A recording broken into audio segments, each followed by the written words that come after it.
Hello. Hello, and welcome to the Daily Faded. I am Hetz. This is the Daily Faded, where we get faded daily and talk about the politics and news of the day.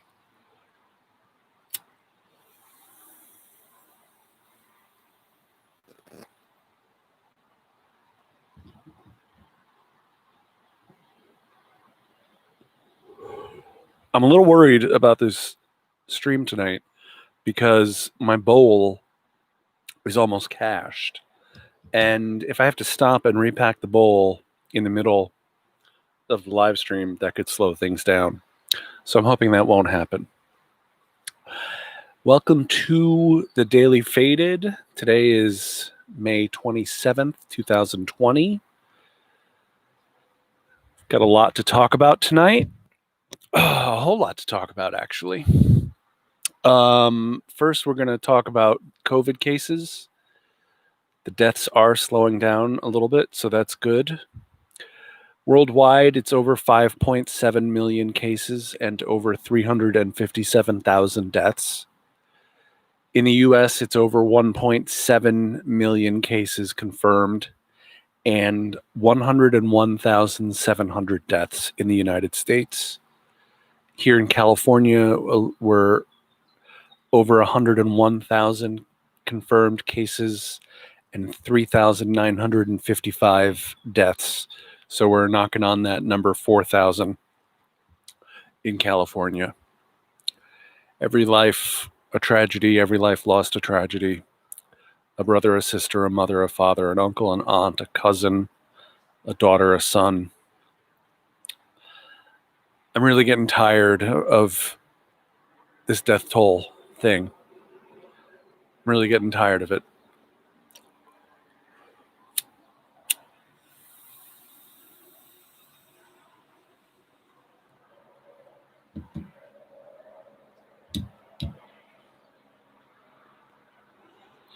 However, it seems to be one of those tightly packed bowls that just keeps on going. So that's good. Excuse me. Minneapolis police tear gassed and shot rubber bullets at protesters without guns. The protesters did not have guns, who were protesting the death of George Floyd yesterday in Minneapolis. You notice how white protesters get into the Michigan State House with guns and nothing happens, and yet white and black people together marching against the murder of a black man brings out the tear gas and the rubber bullets. So if you needed reminding, that's the evidence that we still live in a white supremacist nation. This evening, or earlier today, we had a protest in LA on George Floyd, for George Floyd.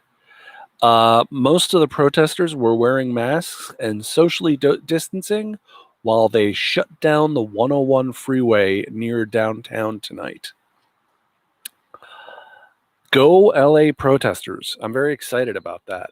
I'm very happy they did that. I'm a big fan of shutting down freeways as a form of protest, because I do think you have to inflict some pain. You have to make people pay attention. And when I say inflict some pain, I mean that metaphorically, not violently. But things like shutting down freeways, that makes people pay attention. And yeah, it pisses people off, but it makes them pay attention.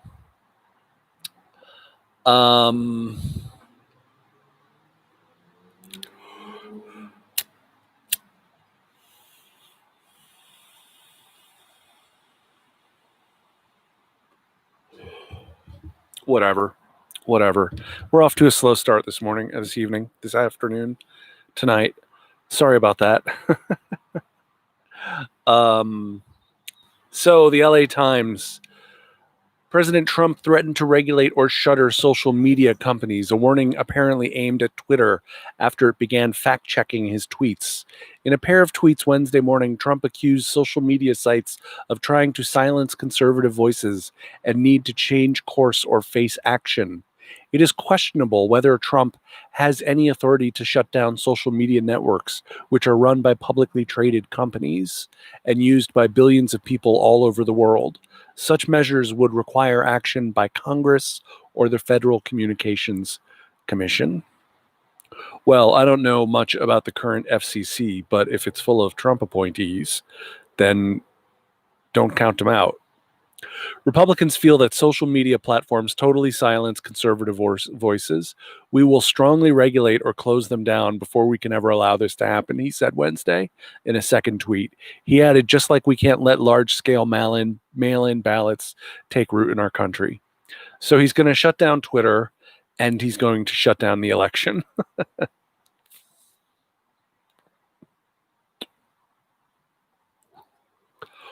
King Donald. From Andrew Feinberg. From Andrew Feinberg at Newsweek. He tweeted, "New on the day real Donald Trump threatens Twitter because they fact-checked one of his lie-filled tweets, the D.C. Circuit throws out Laura Loomer's lawsuit against Twitter for, quote, suppressing conservative speech by banning her from their platform." I don't know if you know who Laura Loomer is, but she's a kind of a right-wing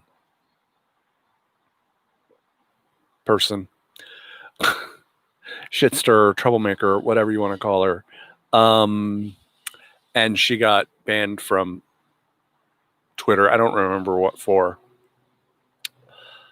The Hill, a group of lawmakers representing the National Capital Region, is calling for the Trump administration to drop plans to hold a second Salute to America 4th of July celebration in Washington, D.C.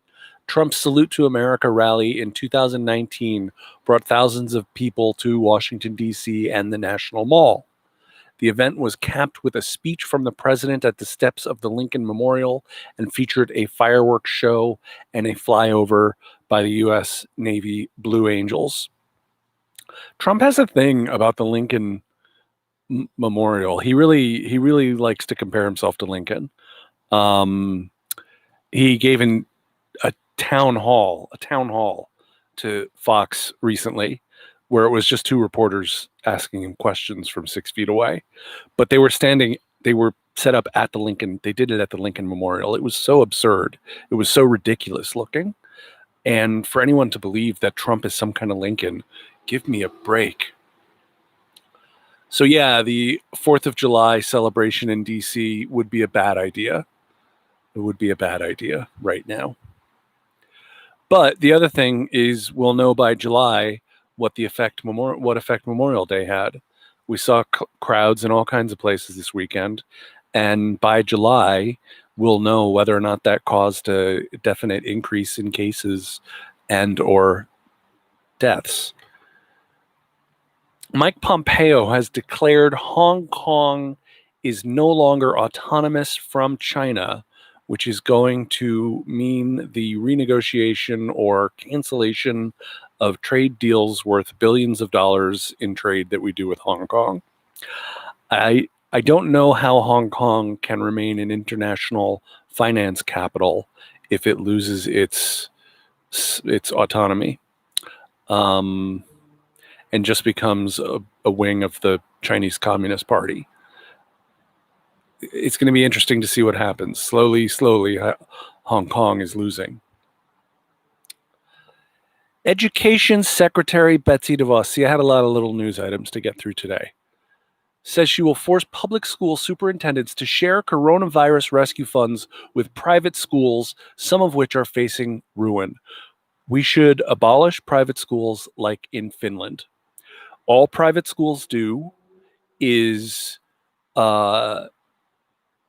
increase class differences and concentrate power in the hands of the few, the wealthy. Private schools, everyone in a democracy, if everyone is equal, everyone should receive an equal education. And so all schools should be held to the same standards, and frankly should be held to higher standards than they are currently held to, and obviously funded the way they need to be funded. But the idea of private schools getting funds, taxpayer money, that are for public schools is absurd. She's really terrible.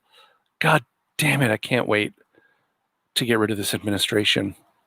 Oh, but Biden, we've got a Biden story coming up. Oh my God, I wish I was using OBS already and could show you the video on this Biden story. But before that, Angus Berwick at Reuters is reporting on Venezuela, and the cops are coming to get me, so I'm going to smoke.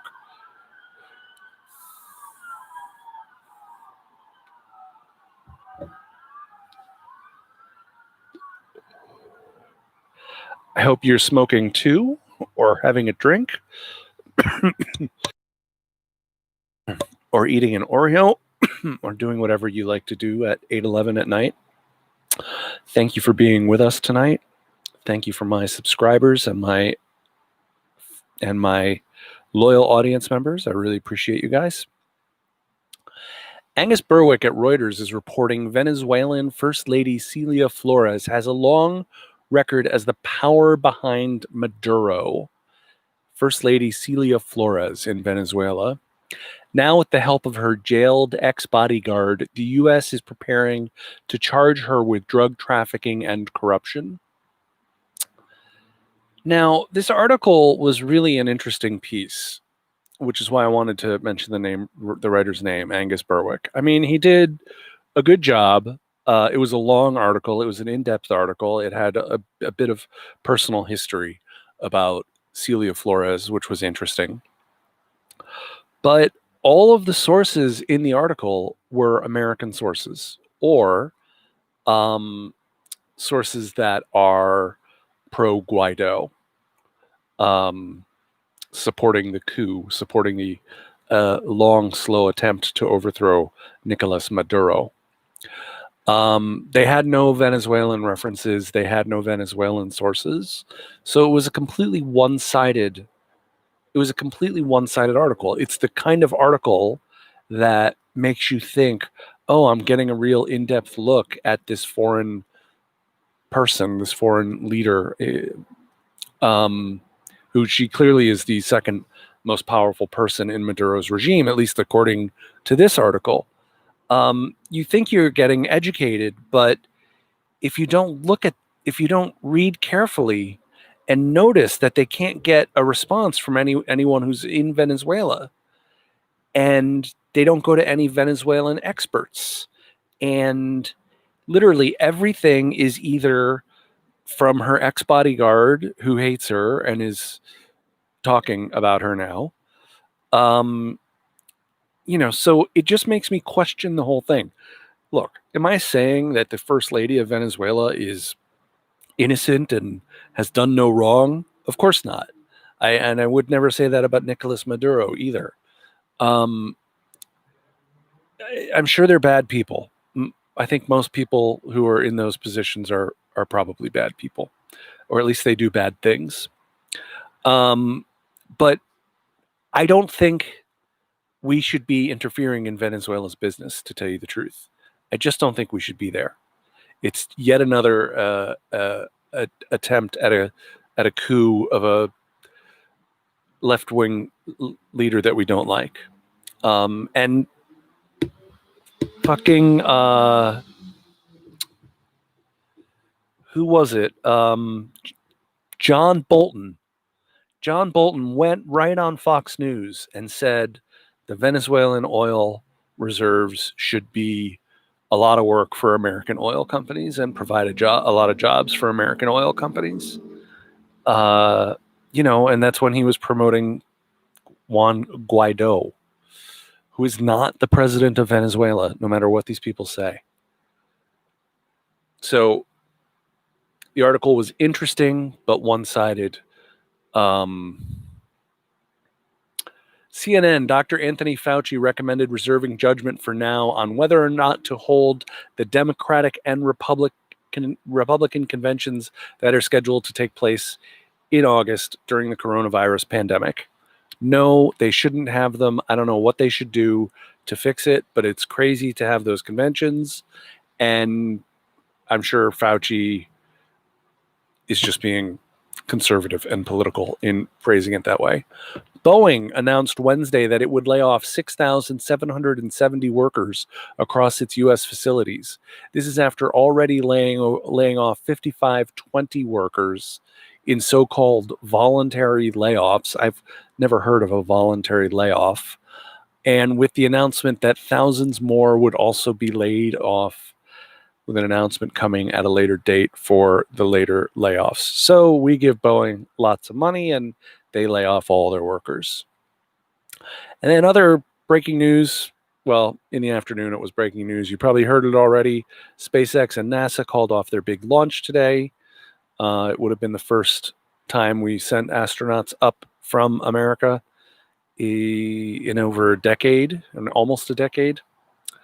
So that's unfortunate that didn't happen. Again, no love for Elon Musk, but respect for SpaceX. So I have to tell you about League 46. Do you know what League 46 is? You need to know what League 46 is.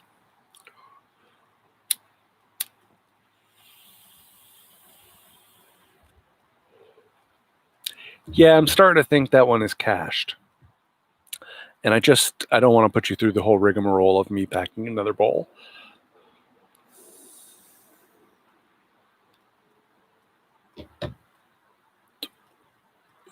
We got Skywalker OG in the pipe tonight and an indica blend on the pen.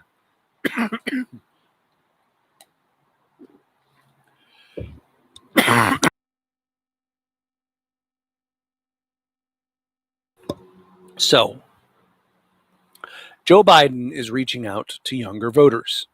He has started something called League 46, which is the league of people who are going to be devoted to getting Biden voted in as number 46. League 46.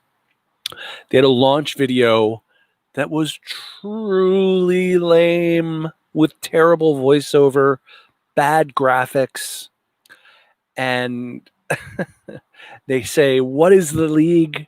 What is League 46? The league to get Biden voted in as number 46. It's, quote, students for Biden. Quote, young professionals for Biden. Quote, young electeds for Biden. And it's headed up by Simone Sanders. Well, young electeds for Biden. League 46 is for getting young electeds to vote for Biden. Young professionals, the ones with jobs that they can do from home who are doing fine in the middle of this pandemic. Students for Biden, the ones for whom he does not want to provide free college or debt cancellation. How many ways is this League 46 thing a bad idea? What about the young low-wage worker for Biden? Or the drowning in debt college grads for Biden? Or the uninsured, the medically uninsured for Biden? Younger voters, in my personal experience, this is my humble experience, the younger voters that I know are way more educated on politics and on policy than the older voters that I know. The older voters I know, and I'm talking 65 and older, most of them are CNN, MSNBC, or Fox News voters, and that's all there is to it. Maybe they read the New York Times, but if you're not following independent media, you're missing half the story, if not more than half the story. So, but the many young voters that I've spoken to over the last 5 years, and seriously, I've spoken to a lot. They were all about the policy. They were all with Bernie because of the policy. They were all with Bernie because of Medicare for all, or legalizing marijuana, or so on and so forth. And if they know anything about politics, they know that Simone Sanders was a press secretary for Bernie Sanders in 2016 and is now the press secretary for Joe Biden. And Simone Sanders is heading up this whole League 46 thing. And the Bernie crowd already thinks of Simone as a turncoat because she was expressing and fighting for the Bernie platform in 2016. And then she turned around and went as a complete centrist working for Biden, showing that she doesn't actually stand for anything except for getting paid. And so she doesn't have a lot of credibility among the left who doesn't care for Biden. It would seem to me that getting the left should be the important thing. They are the base of the party, but they don't care about that. All they need to do is embrace some progressive policies, particularly the ones that will reach younger voters.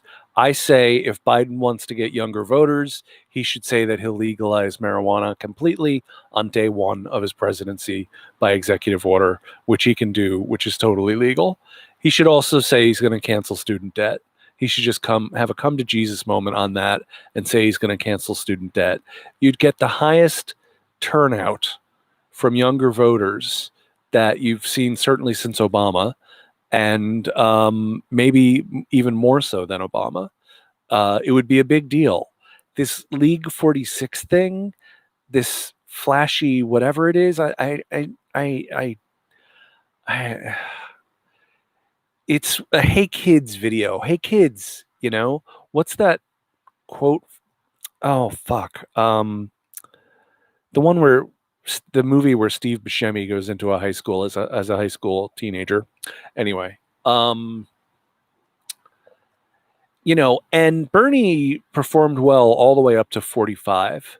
So this League 46 thing of going after young people in particular, students and young professionals, well, what about the 40 and 45-year-old, or like me, 47-year-old Bernie voters? What are you going to do for them? How are you going to reach out to them? So they still got a lot of work to do. And this League 46 thing is just the epitome of lameness. And when they're going to realize at the Biden campaign that they just don't know what the fuck they're doing, I don't know. Switching subjects a little bit here to Trump and the Justice Department.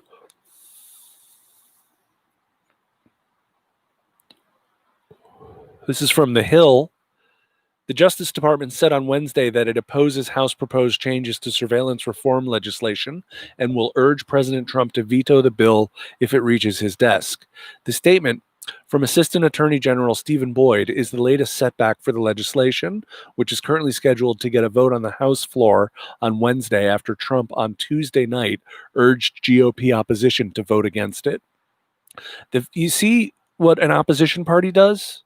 You see that? They vote against the thing that they're opposed to. They all vote against it.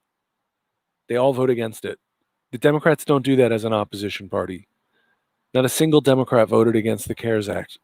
Bernie Sanders voted for the CARES Act.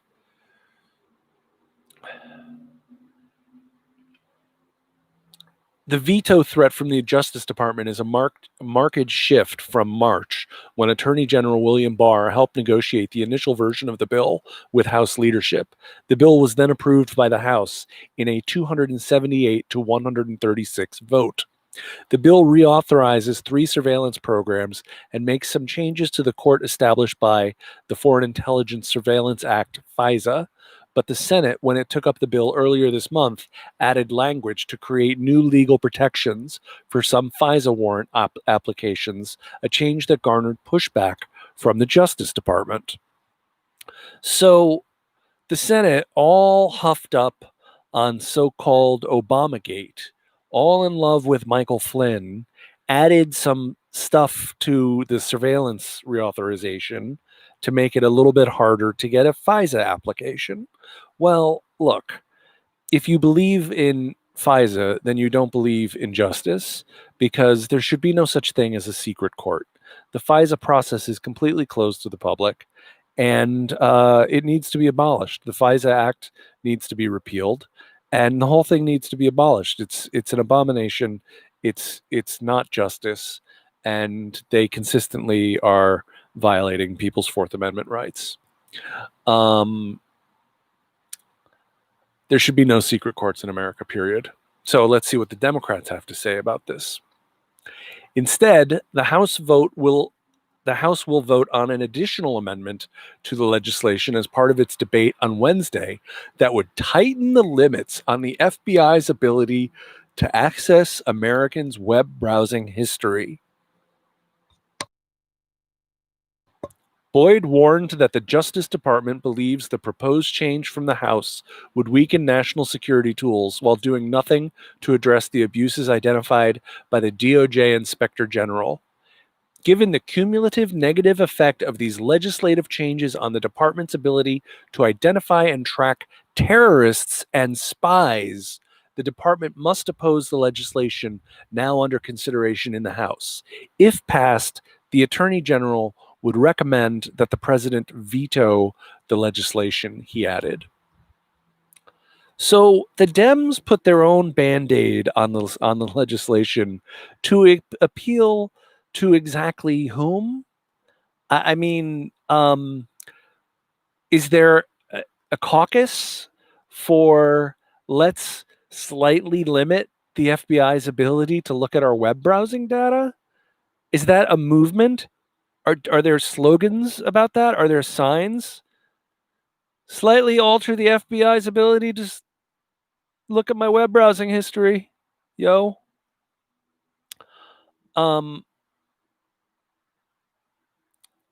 There is a lot of ambition among libertarians and progressives alike to get rid of these surveillance programs, to recognize that they're unconstitutional and repeal them and get rid of them once and for all. I do think progressives and libertarians / libertarian Republicans should work together on this issue and should push hard on it.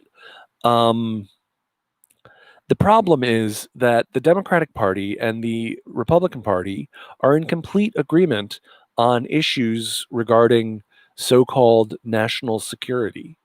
I don't think it's a national. I don't think my web browsing history is a national security issue. I really don't.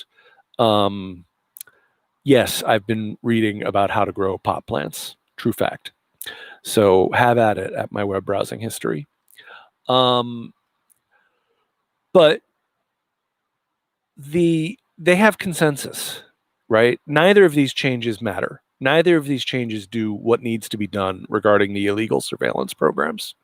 So they're basically at consensus, just like they largely have consensus on foreign policy. Oh, they put up a show about Yemen, and that was great.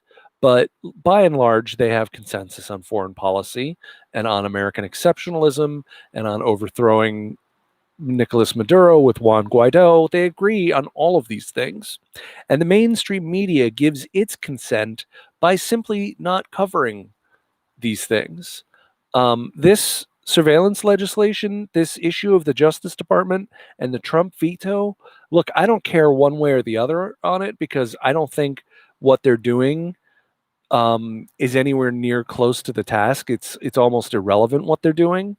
So I don't care what the outcome is, but it's a big story. And the story is that they're surveilling everyone's fucking web browsing history. That's the story. And that's a story that will not get told on CNN or MSNBC. This whole thing won't be covered on CNN or MSNBC. It might be covered on Fox, but it won't be covered where most Americans get their news across television. And if it does happen to get covered, they'll bring on someone like John Brennan, former CIA chief, lovely fucking guy, torturer, murderer. They'll bring him on and let him talk about how important FISA is and how important being able to surveil the American people is. So our electeds and the mainstream media agree on this, and thus propaganda is born. In this case, the propaganda of mostly not talking about it at all. So to me, I thought it was really important and important to bring up. LA Times had some we're going to go back to COVID-19 now. The LA Times had some updates on reopenings. Los Angeles County announced Tuesday that it will align with California's latest guidelines and allow the resumption of faith-based services, in-store shopping at low-risk retail stores, drive-in movies, and other recreational activities with restrictions. The new order from the Los Angeles County Department of Public Health, released Tuesday evening, sets the stage for the county to request a variance from the state to permit faster reopening in some areas. LA County has been the California epicenter of the coronavirus, with more than 2,100 deaths. All retail establishments, including those located in indoor and outdoor shopping centers, can open for business at 50% capacity. Flea markets, swap meets, and drive-in movie theaters can also resume operations. Pools, hot tubs, and saunas that are in a multi-unit residence or part of a homeowners association can also open. Extremely specific there about the hot tubs and saunas. Does that mean I can go to my friend's house and go and hang out in the hot tub? I don't think so. I'll wear my mask. I gotta show you guys my mask. I got a mask at my herbalist. So I'm doing a little bit of free advertising for Sunset Herbal Corner here in North Hollywood.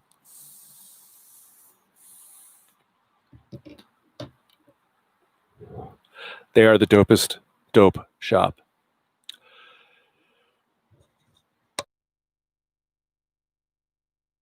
So I just mentioned those LA reopenings to set the stage a little bit. Other counties have gone further in California already, and this is all happening a bit quicker than Gavin Newsom originally laid out for us. Ghetto bird. LA Times, California is reopening too quickly. Can you hear me when there's a helicopter overhead? You should be able to. California is reopening too quickly, posing very serious risk, health officer warns. San Francisco, a key architect of the nation's first coronavirus shelter-in-place order, is criticizing California's increasingly fast pace of lifting stay-at-home restrictions. In particular, Dr. Sarah Cody, health officer for Santa Clara County, home to Silicon Valley and Northern California's most populous county, said she was concerned by the decision to allow gatherings of up to 100 people for religious, political, and cultural reasons. This announcement to authorize county health officers to allow religious, cultural, and political gatherings of 100 people poses a very serious risk of the spread of COVID-19, Cody told the Santa Clara County Board of Supervisors on Tuesday. Even if just one infected person showed up to such an event, the virus could easily be transmitted to many people and overwhelm local health officials' ability to investigate all related cases, she warned. Cody said it's important to wait at least 14 days, the time it can take for an infected person to show symptoms, after easing restrictions to see what effects the relaxed policy has on increased coronavirus illnesses. It would be even better to wait 21 days, she added. Reopening so fast, she said, means there isn't enough time to implement new procedures to make reopened activities safe. Within hours after Newsom's announcement Tuesday allowing counties to reopen hair salons and barbershops, some stylists already had customers in their chairs. Making changes too frequently leaves us blind. We can't see the effect of what we just did, Dr. Cody said. We believe that our social and economic well-being are best served by a more phased approach that allows activities to resume in a manner that allows people to actually be relatively safe while engaging in the newly open activity. So she has a big point, and it's a point that is applicable all over the country where people are jumping the gun. Now, look, part of the problem with this whole pandemic thing is that if you get it right, it looks like you did overkill. If you get it right, you lock everything down, you isolate, you test, you trace, and you get it locked down like say the way Taiwan did or the way New Zealand did, then you can start to reopen.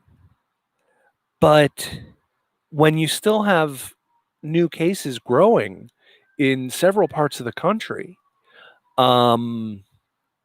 It's just incredibly dangerous to be reopening as quickly as we are. I mean, I keep hearing on MSNBC about Montgomery, Alabama, and how they have no ICU beds, and they're getting new coronavirus cases every day. That's a problem, you know. Um, and Alabama has eased its stay-at-home orders. So Gavin Newsom has done a very good job for most of the pandemic. But towards the end here, I think he's buckled a little bit to political pressure and pressure from his constituents, from businesses, pressure from the White House, and he's sped up the reopening. And I fear it will have bad consequences. So, with that, I toke one for you.